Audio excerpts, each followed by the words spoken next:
Hello, I am Jacob Hughes, and this is my lab report for Physics 2212 Lab 1.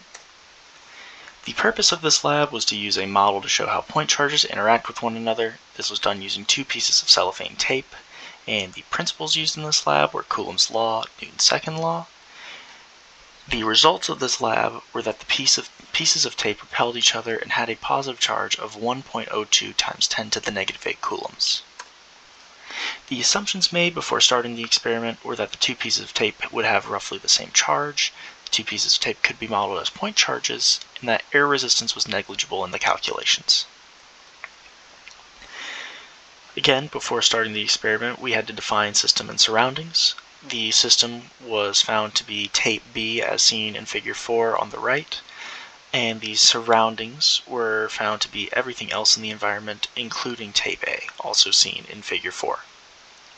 The initial conditions were two neutrally charged pieces of cellophane tape, along with one more piece that was taped smoothly to a desk, all of which roughly 16 to 20 centimeters in length.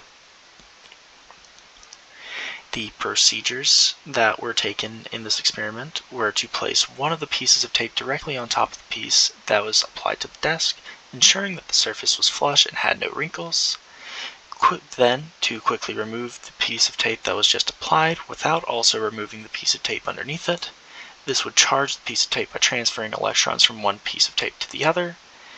Then you would repeat steps 1 and 2 for the second piece of tape, and then move to step 3 by placing one of the charged pieces of tape on top of a book or a similar object in order to create a sort of bridge, and slowly bring the other charged tape near it and observe the results. The calculations from the values that I gathered are seen on this slide. I measured my piece of tape to be 16.6 centimeters in length, and the two pieces of tape began to repel each other at a distance of roughly 2.4 centimeters. Therefore, we can calculate that the mass is roughly 1.66 times 10 to the negative 4 kilograms.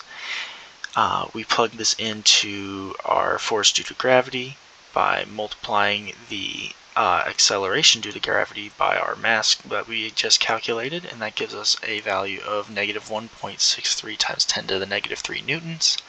We then plug this in, set it equal to Coulomb's law, and plug in our distance value, and that gives us, for solving for Q, a value of 1.021 times 10 to the negative 8 coulombs. Here's my code. I use very similar, if not the exact same methods as shown on the last slide to calculate the value of Q. You can see at the top of the page is the mass value and the length value that I've gathered along with the distance value. And that gives us a value of 1.02089 e to the negative 8 coulombs, which is, as seen on this slide, a very similar value to what I had calculated by hand. And any differences that may appear are likely due to rounding. The conclusions that can be gathered from this is that the pieces of tape have a positive charge of roughly 1.021 times 10 to the negative 8 coulombs, and that the pieces of tape repelled each other due to them being like charges. As for additional questions, what if electrons had positive charge and protons had negative charge? What would that change about the observations made? That would change nothing about the results of the experiment, as like charges repel, and even though they are now opposite charges to what they were originally, they are still like charges and would still hence repel. Why is it important to handle the charged tapes as little as possible?